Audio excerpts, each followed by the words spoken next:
وہ جب بلال کی کمر کے زخموں کو دیکھتے تھے ان کی آنکھوں میں آنسو آ جاتے تھے۔ ان کی کمر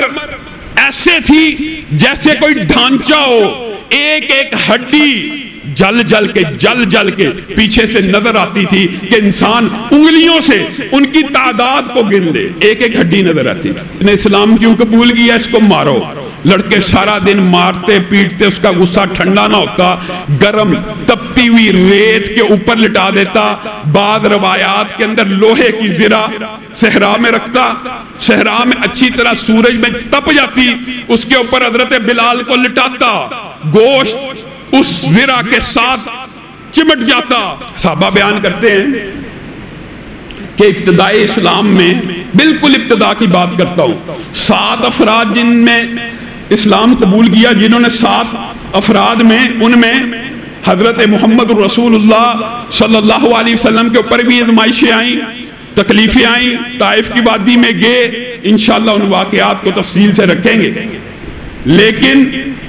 آپ کے چچا کی کفار مکہ میں بڑا مقام اور مرتبہ تھا، جس کی وجہ سے آپ کے اوپر اس طرح تشدد نہ ہوا جس طرح باقی لوگوں پہ ہوا، اور ابو بکر کے اوپر بنو تیم کی وجہ سے، اپنے خاندان اور کنبے اور قبیلے کی وجہ سے اس طرح ظلم نہ ہوا۔ ظلم تو ہوا، ابھی آپ نے واقعہ سنا، لیکن اس طرح نہ ہوا جو باقی 5 کے اوپر مصیبتوں کے، آزمائشوں کے، تکلیفوں کے۔ ابتدائے اسلام میں باقی 5 صحابہ کے اوپر جو تکلیفیں آئیں، ان کا کیا اندازہ کیا جا سکتا ہے؟ ان کی تکلیفیں تو اس قدر ہیں کہ اللہ کی قسم، صحابہ جلیل القدر، جری بہادر جرنیل جو مجاہد تھے، وہ جب بلال کی کمر کے زخموں کو دیکھتے تھے ان کی آنکھوں میں آنسو آ جاتے تھے۔ بلال کی کمر پہ ایسے زخم تھے کہ ان کی کمر ایسے تھی جیسے کوئی ڈھانچہ ہو، ایک ایک ہڈی جل جل کے پیچھے سے نظر آتی تھی کہ انسان انگلیوں سے ان کی تعداد کو گن لے، ایک ایک ہڈی نظر آتی تھی۔ بلال، عمار، یاسر، مقداد، عمار تو چلو اس وقت چھوٹے تھے، بعد میں اور ظلم و تشدد ہوا، سمیہ، یہ جو افراد تھے ان کے اوپر ایسے ایسے ظلم ہوئے۔ ان میں سے حضرت بلال، بتائیے، حضرت بلال کا نہ کنبہ ہے، نہ قبیلہ ہے، نہ خاندان ہے، نہ کوئی بچانے والا ہے۔ ان کے پیچھے امیہ بن خلف بدبخت لڑکے لگا دیتا۔ اس نے اسلام کیوں قبول کیا؟ اس کو مارو۔ لڑکے سارا دن مارتے پیٹتے، اس کا غصہ ٹھنڈا نہ ہوتا، گرم تپتی ہوئی ریت کے اوپر لٹا دیتا، بعض روایات کے اندر لوہے کی زرہ صحرا میں رکھتا، صحرا میں اچھی طرح سورج میں تپ جاتی، اس کے اوپر حضرت بلال کو لٹاتا، گوشت اس زرہ کے ساتھ چمٹ جاتا، حتیٰ کہ اس کے اندر سے دھوئیں کی اور جلنے کی بدبو آتی، لیکن اس بدبخت کا کلیجہ نہ ٹھنڈا ہوتا، وہ حضرت بلال پہ ظلم کرتا رہتا ہے۔ بعد آ جا، اسلام کو چھوڑ دے۔ ایک دن ایسا لمحہ بھی آیا، حضرت بلال خود بیان کرتے ہیں، نیچے لوہے کی زرہ،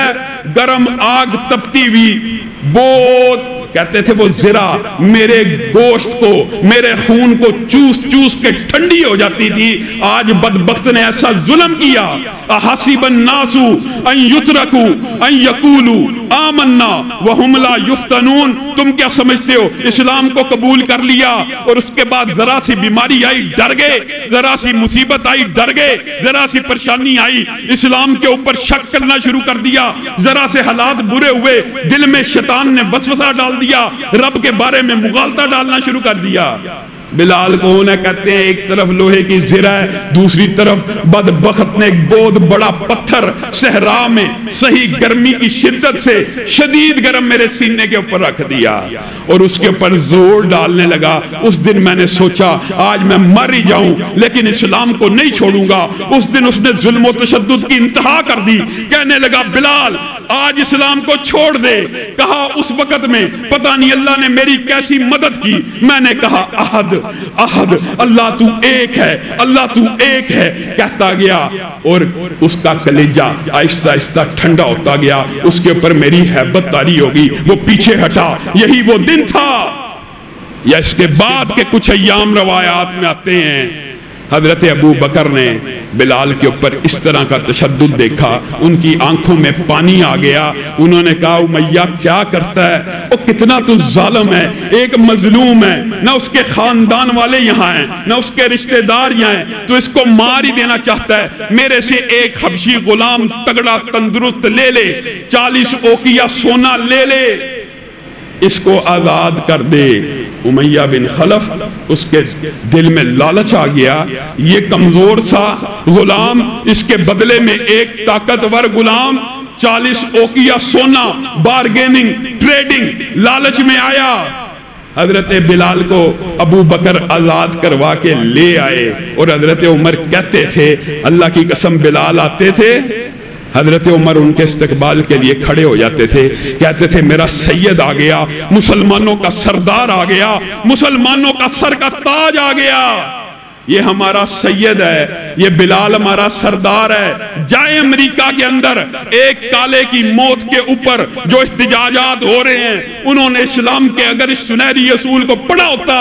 خلیفۃ المسلمین، امیر المؤمنین، خلفائے راشدین میں سے دوسرا، جس کے بعد سند رسول بھی ہے کہ ان کی پیروی کرنی چاہیے،